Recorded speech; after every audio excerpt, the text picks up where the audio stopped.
Have you ever argued with a wall? Have you ever tried to explain your feelings to someone who twists your words until you're the one apologizing for their mistake? You are dealing with an energy vampire, a narcissist. They don't want to resolve the conflict, they want to feed on your reaction. But what if I told you there is one sentence, a simple 4-second combination of words that stops them dead in their tracks? A sentence that doesn't just end the argument, but shatters their illusion of control. Welcome to INVICTUS X. Today, we are not just talking about philosophy, we are talking about survival. In the ancient world, Stoicism was the warrior's guide to remaining unshakable in the face of chaos. Today, that chaos often wears a human face. It looks like the boss who gaslights you, the partner who belittles you, or the friend who only calls when they need an audience. The narcissist operates on a very specific currency, emotion. They need your anger, your tears, your defense, or your desperate need to be understood. As long as you are fighting them, you are feeding them. Marcus Aurelius, the emperor of Rome, dealt with betrayers, liars, and power-hungry manipulators daily. His advice? The best revenge is to be unlike him who performed the injury. So, how do you destroy the ego of someone who thinks they are a god? You don't fight them, you starve them. Before I give you the sentence, you must understand why it works. Otherwise, you will say it wrong and it will fail. A narcissist views every interaction as a battle for dominance. They operate in a reality where they are the main character and you are just a prop. When they insult you, bait you, or lie about you, they are handing you a script. They expect you to read your lines. They expect you to say, "That's not true," or "How could you say that?" When you defend yourself, you validate their reality. You are telling them, "Your opinion matters enough for me to get upset." Epictetus, the great Stoic teacher who was born a slave, taught us the dichotomy of control. He said, "Men are disturbed not by things, but by the view which they take of them." The narcissist tries to disturb things, your reputation, your peace, your day, but they cannot disturb your view unless you hand them the keys to your mind. The moment you try to prove them wrong, you have already lost, because you have accepted their premise that their opinion is worth debating. You need to step out of their game entirely. You need to become what psychologists call the gray rock, and what Stoics call the inner citadel. So, the next time a narcissist tries to provoke you, drags up your past, or tries to project their insecurities onto you, you do not explain. You do not defend. You do not attack. You look them in the eye with a face as calm as a frozen lake, and you say this: "You have the right to think that." Let that sink in. You have the right to think that. Or, if you want a variation that is even more detached, "I accept that is your perspective." Why does this destroy them? Analyze it.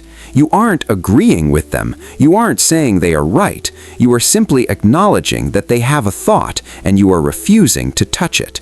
You are treating their venomous attack as a boring observation, like commenting on the weather. By saying, "You have the right to think that," you are essentially saying, "Your opinion is not a fact. It is just a thought inside your head, and it has absolutely no power over me." Why silence is violence to the ego. Seneca warned us, "To be able to hold your tongue is more than a sign of wisdom. It is a sign of strength." When you use this sentence, you are deploying the weapon of indifference. To a narcissist, hate is not the opposite of love. Indifference is. Hate implies they are significant. Indifference proves they are nothing. Watch what happens when you say this. They will expect a fight. They are ready to counterattack your defense. But you didn't defend. You just existed. This causes a system error in their brain. They might escalate. They might get louder. They might say, "So you don't care what I think?" And this is where you hold the line. You don't answer with sarcasm. You don't smirk. You simply nod and go back to what you were doing. You treat their outburst like a toddler's tantrum, noise that does not require your participation.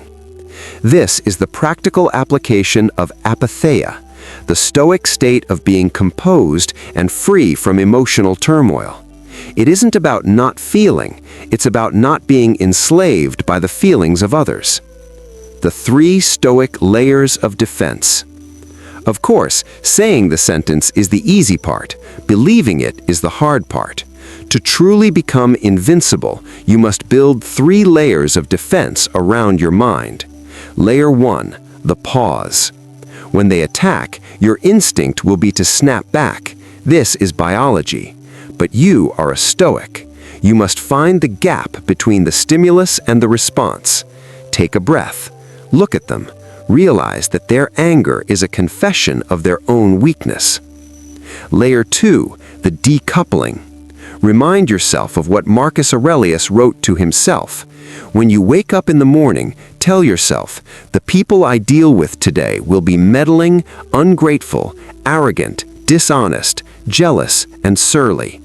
He expected it. He didn't let it surprise him. When the narcissist acts crazy, do not be shocked. A snake bites. A narcissist manipulates. It is their nature. Do not be angry at a fig tree for producing figs. Layer 3, the pivot. Once you have delivered the sentence, you have the right to think that. Pivot immediately. Physical action breaks the spell. Pick up a book, check your watch, walk away. This signals that the interaction is over. You are the one who decides when the conversation ends, not them. When they escalate, the extinction burst. Be warned, when you first destroy their supply, they will not go quietly. In psychology, this is called an extinction burst. When you stop feeding a rat pellets, it presses the lever frantically before it gives up.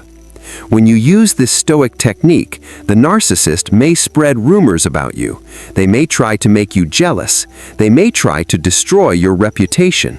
And here is the hardest Stoic lesson of all. Let them. Let them be wrong about you. There is a powerful freedom in being misunderstood. If you know who you are, if you are living by your own code of virtue and integrity, their lies cannot touch you. As Epictetus joked, if someone speaks ill of you, say, he obviously doesn't know my other faults or he would have mentioned those too. Laugh at the absurdity of it. The goal of the Stoic is not to control the world, but to master himself. The narcissist is a slave. They are a slave to their ego, a slave to their need for validation, a slave to your reaction. When you refuse to react, you break the chains they try to put on you. You become invictus, unconquered. So tomorrow, when they come at you with their drama and their noise, remember, you are the fortress. You are the rock. Look them in the eye. Say, you have the right to think that, and then enjoy the sound of silence. If you are ready to master your emotions and build a mind that no one can break, subscribe to the channel and turn on notifications. Comment below, I am in control, if you are going to apply this wisdom today. We do not react, we rule ourselves. See you in the next video.